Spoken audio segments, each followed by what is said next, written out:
மலையினில் என் ஆண்டவரோடு உலாவுவே. என் நாளிலும் என் இயேசுவின் பாதம் விழுந்து நான் தொழுகுவே. அதிகாலையில் சீனாய் மலையினில் என் ஆண்டவரோடு உலாவுவே. என் நாளிலும் என் இயேசுவின் பாதம் விழுந்து நான் தொழுகுவே.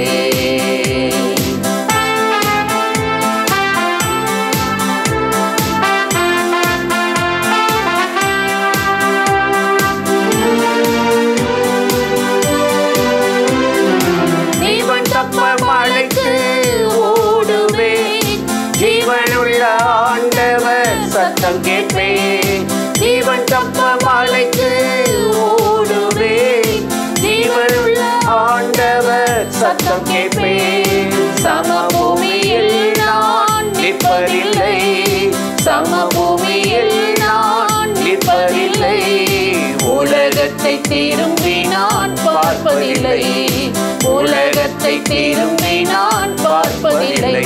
அதிகாலையில் சீனாய் மலையினில் என் ஆண்டவரோடு உலாவுவே. என் நாளிலும் என் இயேசுவின் பாதம் விழுந்து நான் தொழுகுவே.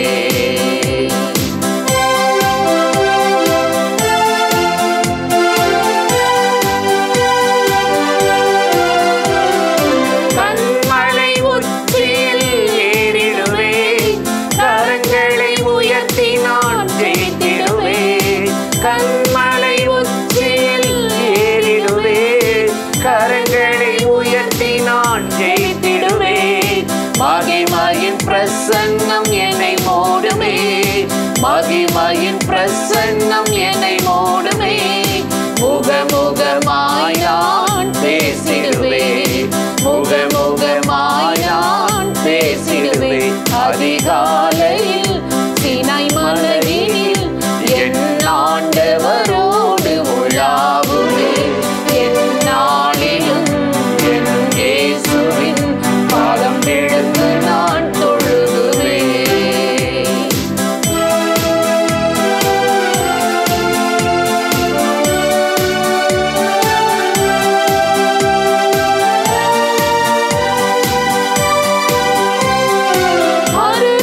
மலைக்கு சென்றிடுவே, மனம் புதிதாகி வாழ்ந்திடுவே. மலைக்கு சென்றிடுவே, மனம் புதிதாகி வாழ்ந்திடுவே.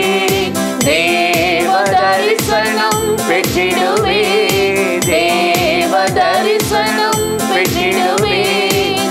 இறங்கி சென்று சேவை செய்வே, இறங்கி சென்று சேவை செய்வே. அதிகாலையில் சீனாய் மலையினில் என் ஆண்டவரோடு உலாவுவே. என் நாளிலும் என் இயேசுவின் பாதம் விழுந்து நான் தொழுகுவே. அதிகாலையில் சீனாய் மலையினில் என் ஆண்டவரோடு உலாவுவே. என் நாளிலும் என் இயேசுவின் பாதம் விழுந்து நான் தொழுகுவே. கர்த்தர் எவ்வளவு நல்லவர்! பிரியமானவர்களே, ஆண்டவராகிய இயேசுவின் நாமத்தினாலே இந்த காலை நேரத்தில் இயேசுவை தினம் பார்ப்போம் என்ற இந்த நிகழ்ச்சியின் மூலமாக உங்களை சந்திப்பதில் மிகுந்த மகிழ்ச்சி அடைகிறேன். கர்த்தர் எவ்வளவு நல்லவர், கிருபையும் இரக்கமும் நிறைந்தவர். இந்த நாளிலும் கட்டாய் நம்மை ஆசீர்வதித்து நம்மை கிருபையால் நிரப்பி நடத்துவார். இன்றும் கூட ஒரு வசனத்தை உங்களுக்கு ஞாபகப்படுத்தி ஜெபிப்பது நல்லது என்று உணர்ந்தேன். யோவேல் 2:26 நாம் வாசித்து பார்த்தால், என் ஜனங்கள் ஒருபோதும் வெட்கப்பட்டு போவதில்லை. எவ்வளவு அருமையான ஒரு வாக்குத்தத்தத்தை தேவன் அவருடைய பிள்ளைகளுக்கு கொடுத்திருக்கிறார். எல்லாருக்கும் அல்ல, என் ஜனங்கள், என்னை இரட்சகராக ஏற்றுக்கொண்ட என் ஜனங்கள். என்னை பின்பற்றி என்னை ஆராதிக்கிற என் ஜனங்கள் வெட்கப்பட்டு போவதில்லை என்று ரொம்ப அருமையாக சொல்றார். இன்றைக்கி உலகத்தில் நடக்கிற ஒவ்வொரு காரியங்களும், போராட்டங்களும், பிரச்சனைகளும், நமக்கு ஏற்படுகிற நிந்தை, அவமானங்களும், சில காரியத்தில் தோல்வி அடைந்து எதிர்பார்த்து நடக்காமல் இருக்கும்போது வெட்கப்படுறோம். எல்லாரும் நம்மளை கேலி பண்ணுவாங்க, அவமானப்படுத்துவாங்க. என்ன இப்படிலாம் இருந்தீங்க, இப்போ என்ன ஆச்சு, உங்கள் காரியம் என்ன ஆச்சுன்னு அவள் பரியாசமாக கேட்கிறது நமக்கு ஒரு வெட்கத்தை கொண்டு வந்துவிடும்.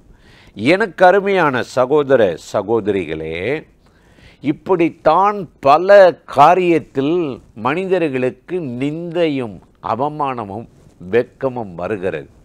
அப்போஸ்தலனாகிய பவுல் எழுதும்போது பிலிப்பியர் 1:20 நான் ஒன்றிலும் வெட்கப்படாதிருந்து என்று எழுதுகிறார்.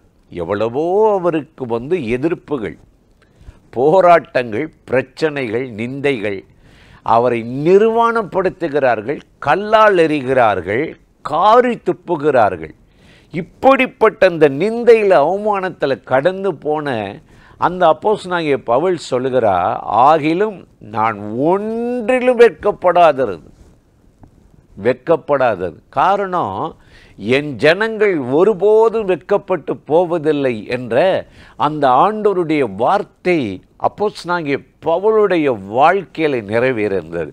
அதே வார்த்தையை தான் இன்றைக்கு இந்த காலையில் இந்த நிகழ்ச்சியில் இணைந்திருக்கிற உங்கள் வாழ்க்கையிலே ஆண்டவர் சொல்லுகிறார், என் ஜனங்கள், என் பிள்ளைகள். ஒருவேளை நீங்கள் ஒரு வேலையை செய்யலாம், தொழிலை நடத்தலாம், ஜெப வாழ்க்கையை பண்ணலாம், ஊழியம் செய்யலாம். பிள்ளைகளால் ஒரு வெட்கம் வரும். பிள்ளைகளுடைய சரியான காரியங்கள் அல்லது சரியாமல் உங்களை விளங்கி கொள்ள முடியாமல் கண்ட பிள்ளைகளோடு சேர்ந்து உங்களுக்கு ஒரு லட்சிய நிந்தையை கொண்டு வரலாம். ஆண்டவர் சொல்லுகிறார், என் ஜனங்கள் ஒருபோது வெட்கப்பட்டு போவதில்லை என்று சொன்னார்.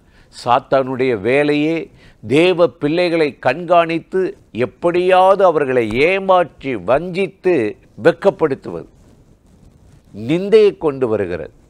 இப்படித்தான் இஸ்ரவேல் ஜனங்களை அவன் செய்தான். ஆதாமை ஏவாளை ஏமாற்றி இந்த கனியை சாப்பிடுன்னு சொன்னான்.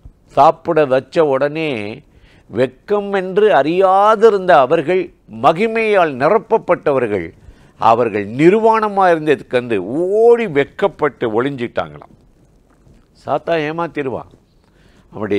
அவனுடைய பிரதிநிதிகள் சாத்தானின் மனிதர்கள் இன்றைக்கு பூமியில் அப்படித்தான். மோசே 40 நாள் சீனாய் மலையில் ஏறி ஜெபம் பண்ண போயிட்டார்.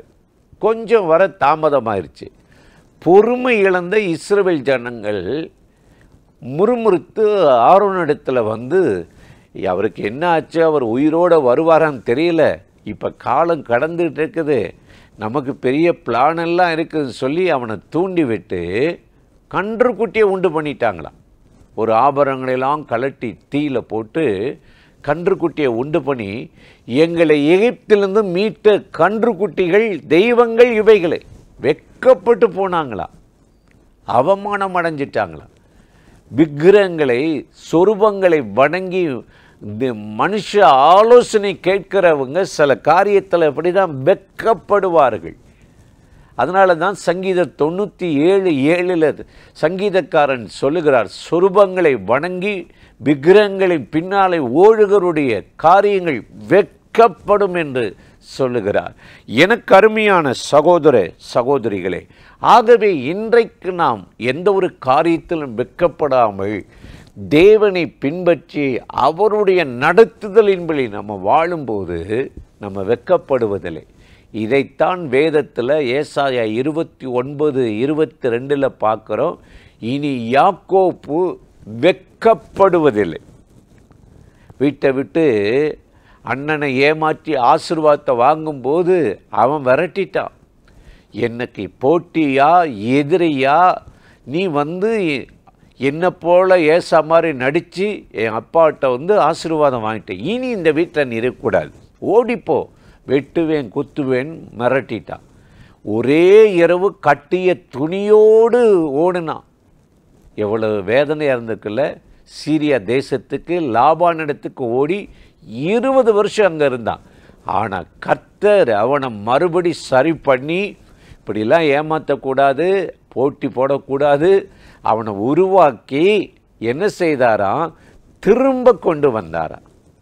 அப்போ தான் சொல்கிறார், இனி யாக்கோப்பின் முகம் வெட்கப்படுவதில்லை, இனி யாக்கோப்பு முகம் செத்து போவதில்லை, இனி நீ அவமானம் அடைய மாட்டேன்னு சொல்லி எந்த ஊரை விட்டு எந்த வீட்டை விட்டு யாக்கோப்பு ஓடினாரோ அதே இடத்துல தேவன் திரும்ப அவனை கொண்டு வந்து கட்டி எழுப்பி மகிமையாய் ஜொலிக்கும்படி பிரகாசிக்கும்படி செய்தார். அந்த தேவன் இன்றைக்கு காலையில் இந்த நிகழ்ச்சியில் இணைந்திருக்கிற உங்கள் வாழ்க்கையில், குடும்பத்தில் நீங்கள் எந்த ஒரு காரியத்தில் வெட்கப்பட்டு போகாதபடி பிரகாசிக்கும்படி இந்த நாளில் உங்களுக்கு ஒரு அனுக்கிரகம் கிருபையை செய்து ஆசீர்வதித்து நடத்துவார். அந்த தேவாதி தேவனை நோக்கி நாம் இப்பொழுது ஜெபிக்கலாமா? அன்பும் இரக்கமும் கிருபையும் நிறைந்த நல்ல ஆண்டவரே, இந்த ஆசீர்வதிக்கப்பட்ட நாளுக்காக, நேரத்துக்காக, கிருபைக்காக உமக்கு நன்றி சொல்லுகிறோம். யாரெல்லாம் இப்பொழுது இந்த நிகழ்ச்சியில் இணைந்து ஆண்டவரே பலவிதமான தோல்விகள், நிந்தைகள், அவமானங்கள், வெட்கப்படுவேனோ என்று பயப்படுகிற நம்முடைய பிள்ளைகளுக்கு ஒரு ஜெயத்தை அந்தந்த காரியத்தில் தந்து நாங்கள் ஒன்றிலும் வெட்கப்பட்டு போவதில்லை என்று அப்போஸ்தலனாகிய பவுல் சொன்னது போல அவர்கள் பிரகாசிக்கவும் சுடர்விடவும் உம்முடைய பிள்ளைகளுக்கு அனுக்கிரகம் செய்யும். இந்த நாளில் அவர்களை அற்புதமாக ஆசீர்வதித்து நடத்தும். இயேசுவின் நாமத்தில் வேண்டிக் கொள்ளுகிறோம் நல்ல பிதாவே, ஆமீன், ஆமீன். ஆண்டவர் இந்த ஜெபத்தை கேட்டிருக்கிறார். கட்டாய இந்த நாளில் உங்களை ஆசீர்வதித்து நடத்துவார். ஆமீன்.